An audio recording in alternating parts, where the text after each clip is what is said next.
రే ఒకటి తాగడానికి ఇంత దూరం తీసుకొచ్చావంటరా బా కను చూపు మేరలో ఒక ఊరు లేదు పేరు లేదు. ఏ ఉండండి రా నేను అడుగుదాం. బాబాయ్ కోట గుమ్మాలకి ఇంకా ఎంత దూరం వెళ్ళాలి? ఇంకా కొంచెం దూరం నడవాలి బాబు. కొంచెం చూసి చెప్పొచ్చు కదా. చూసే చెప్తున్నా వెళ్ళవయ్యా. ఇప్పుడు ఆయన చూసి చెప్పాడు కదా, మూసుకొని రారా. రే ఆయన ఏదో సరదాగా చెప్పాడు. అలా చెప్పాడంటావా? అలాగే చెప్పాడు. అయితే తప్పులేదులే. కానీ ఒక మాట మా ఈ ఊర్లో ఎవరి నోట్లో నోరెట్టకూడదని మనోడికి అర్థమైంది. అందుకే మనం జాగ్రత్తగా ఉండాలి. ఏమంటావు? ఏంట్రా ఎదురు చూడండి, ఎద్దొస్తుంది. ఇక్కడే ఉండండి.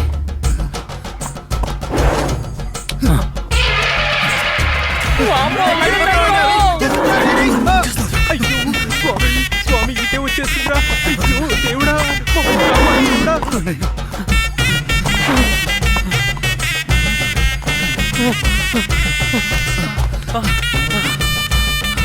రే రారా అటే చూద్దాం.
గోడ అడ్డం వచ్చిందిరా, వేరే దారి దొరకలేదు.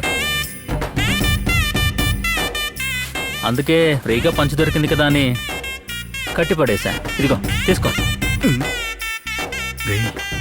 ఎలా రైతంతా అద్దరగొట్టేవరా? వద్దులేరా, జాతర వస్తే ఇలాంటి వాటిలో మన కింగ్ రా. అందులో ఇది కూడా ఒకటి. అవును మామా, నేను చెప్పాను కదరా, నిజంగా వీడు మామూలుడు కాదురా. ఆ లేకపోతే నువ్వు ఈరోజు చేసిన కామెడీకి. కామెడీయా? రే జోసఫ్, తమ్ముడు ఏమంటున్నాడు రా? తెలీదా? అప్పుడు జల్లికట్టు జాతర నుంచి తప్పించుకుని రోడ్డు మీదకి పారిపోయిన ఎద్దుని కట్టేసింది నేనే. అవునా? ఆహా, పరువు అలాగైతే తీసేసాడే. నువ్వు కట్టేలేదా? లేదు, వాడే. ఆవుకు మేతేసి వచ్చే లోపు దండం మీద ఉతికారేసిన పంచి కప్పేసి ఫ్రీగా దొరికిందని బిల్డప్ ఇచ్చిన మొక్కం వీడిది. అప్పుడే నిన్ను కంట్రోల్లో పెట్టుండాల్సింది. మీరు ఊళ్ళోకి వచ్చేసారు. గుట్టుగా తోక ముడుచుకొని కంట్రోల్లో ఉండాలి. సరేనండి. చెప్తున్నాను మీరు వినండి. వెళ్ళండి. వీళ్ళు ఎద్దును ఆపుతారంట.